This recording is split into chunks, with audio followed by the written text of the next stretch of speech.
released tapes granting an astonishing look at the twisted mind of a serial killer. From Jack the Ripper to John Wayne Gacy, murderers who seem to choose their victims at random both terrify and fascinate us simply because they defy moral logic. It was the disappearance of an 18-year-old Alaskan girl that led police to unravel one such killer's astounding 11-year killing spree. ABC's Neil Karlinski brings us the chilling details for our series, Crime and Punishment. You're watching 34-year-old Israel Keys describe over coffee and a bagel his strategy for hunting and killing innocent people. Back when I was smart, I would let them come to me. Just remote area.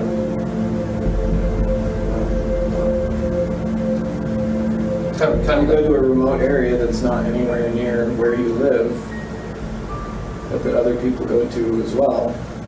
Israel Keys was probably one of the most murderous, heartless serial killers the world has ever seen. Israel spent years planning and preparing heinous acts of violence across North America. He buried numerous murder tools across the United States and would travel hundreds of miles, if not thousands, to uncover a kill kit and then pick a random civilian to slaughter. These so-called murder kits contained a bucket in which he placed weapons, money, plastic sheets and bleach. His careful planning and extreme lengths he took to find a possible victim and leave no connection to his trail of crimes failed to keep him from capture. At age 20, Keys joined the US Army and served at Fort Lewis, Fort Hood and in Egypt until he was discharged in 2000. Keys' life of crime began before he joined the military, where he would have been aged 18 to 20 years old. It was the beginning of a long life of crime, including burglary, robbery and murder. Eventually, Israel Keys' decade of horrifying crimes came to an end on March 16, 2012. Israel was arrested in Lufkin, Texas, after he used a debit card that belonged to an 18-year-old Alaskan woman that he killed and dismembered in February 2012. During the following months, while awaiting trial for the murder of his victims, he confessed to a further 7 other murders after more than 40 hours of interviews with the FBI.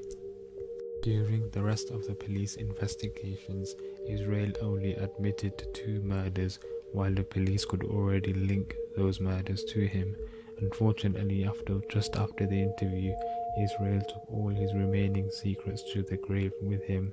Israel Keys committed suicide in his jail on the 2nd of December 2012, cutting his wrist and strangling himself.